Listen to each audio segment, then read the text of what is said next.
You are okay to return to your sport once you no longer have symptoms. No.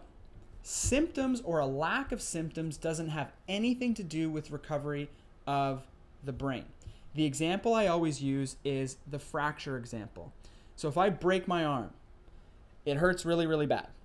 I go to the doctor, they do an x-ray. They can see that the bone is broken, so they can visualize it. Concussion, you can't visualize it, right? But the same thing is there. The symptoms are there. The symptoms are there. My arm hurts. Put a cast on my arm to help the bone heal. Now, after about a week to 10 days or so, the pain from that fracture actually is gone, right? It doesn't hurt anymore, but that doesn't mean that the bone underneath that has sufficiently healed, right?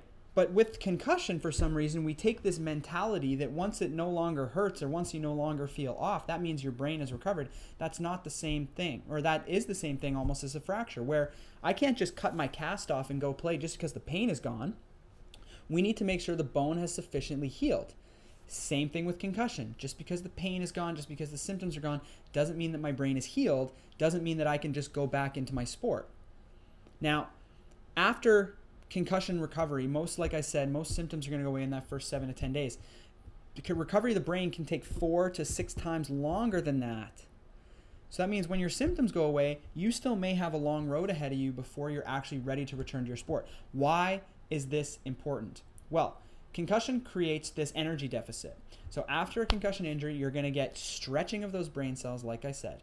That stretching is going to cause them to be stimulated, and that stimulation is going to cause them to fire. And all of that firing of all of those brain cells is going to give you those initial symptoms. Your dizziness, your headaches, your blurred vision, the ringing in your ears, all of those initial symptoms immediately after impact. The confusion, the balance, all of that stuff that happens immediately. That's all from that initial firing.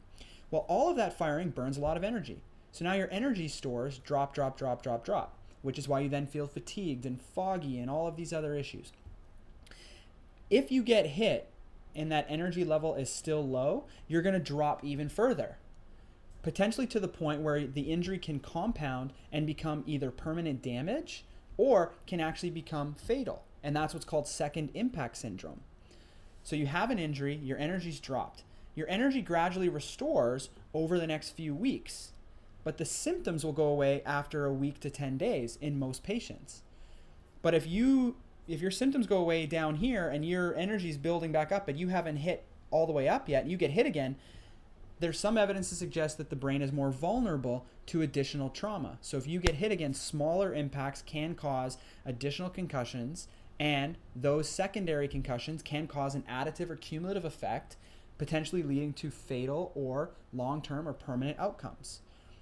So when you look at, and I'm going to talk a little bit about CT, but when you look at professional athletes who are getting concussed week after week after week, playing football or hockey or any other sport, and then ending up with long-term repercussions, that may be a reflection of inadequate recovery versus the number of concussions that they had, right? They might be getting concussed and dropping their energy stores lower and lower with each time, which is creating then permanent damage and potentially, in younger people, potentially fatal consequences. So symptoms are not what we should be looking for, right? Most protocols say, don't come back to play your sport until your symptoms are gone. Well, as I mentioned, concussion is a functional injury. So we shouldn't be looking at symptoms. We should be looking at function, right? And this is where you get into the whole idea behind, baseline testing. Baseline testing is doing a series of functional tests, cognitive tests, before the season starts.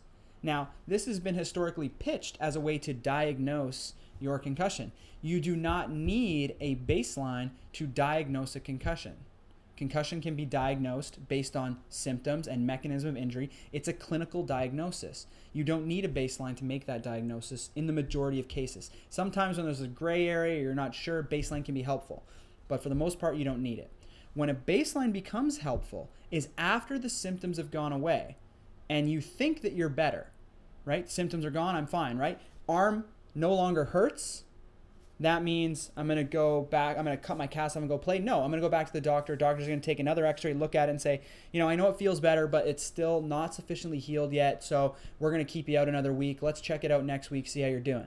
This is the same thing. But because we can't see the brain or can't see the concussion on an MRI or CT, the best way to do this is to use function. Let's check your balance, your reaction time, your memory, your concentration, your ocular motor speed, your cognitive abilities, okay? All of these things. And that will give us an idea of whether or not you're better. Now, the only way to do this is to compare it to results that you have from when you were healthy. So the purpose of a baseline is to do this every single year as you go through your development and have some idea of your functional capacity so that in the event you get a concussion, now we know, okay, your symptoms are gone. That's great. That's step one. Let's see how your function is, okay? Your reaction time is still slow, your memory is still off, and your ocular motor processing speed is still a bit slow. Let's keep you out another week, see how you do. Come back in a week, we retest, right? So the idea is not to rely on symptoms to make your decisions for returning back to sport, but it's to rely on your function. So don't go based on your symptoms. Just because you feel better doesn't mean you are better, and we should be doing this type of really good comprehensive functional testing each year to help us make better decisions.